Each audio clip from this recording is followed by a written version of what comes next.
kahit matanggal nila ako as Vice President, hahabulin nila ako until the day na maupo sila sa 2028. Is revenge from the grave a crime?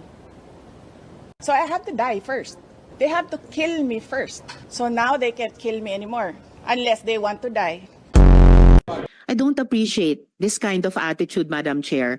Hindi ko rin maintindihan ang ugali ni Senator Risa Ontiveros. Noong 2016, tumatakbo si Senator Risa Ontiveros na senator, nakailang talo na siya. Dalawa, Madam Chair. Okay, dalawa.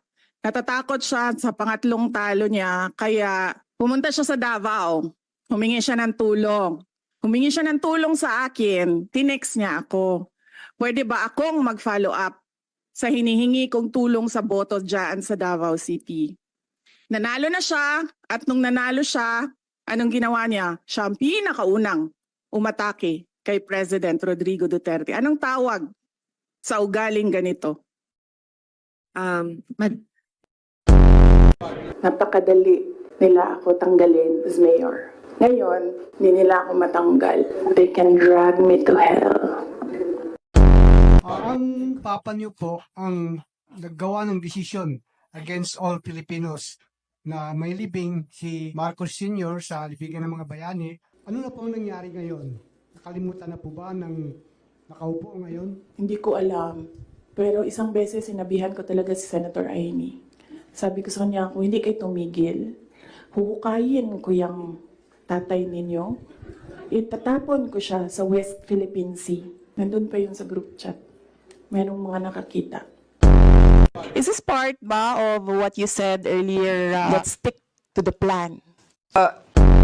BBM or Martin Romualdez? No. Okay. No, I will not attend the SONA. I am appointing myself as the designated survivor.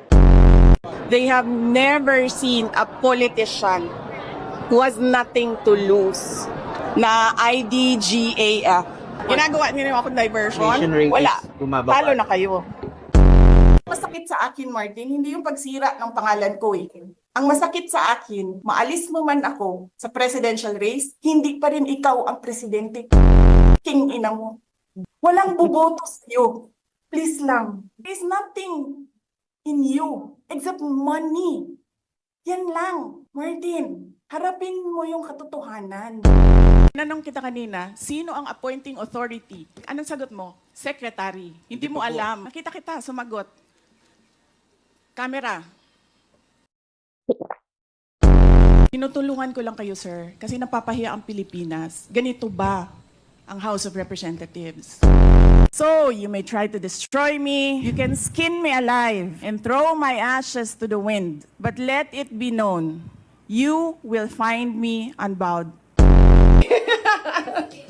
Kasi ang dami nyo ng materials.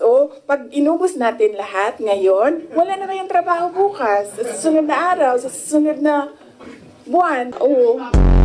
Si Davao City Mayor Sara Duterte, sinapak si Court Sheriff Abe Andres.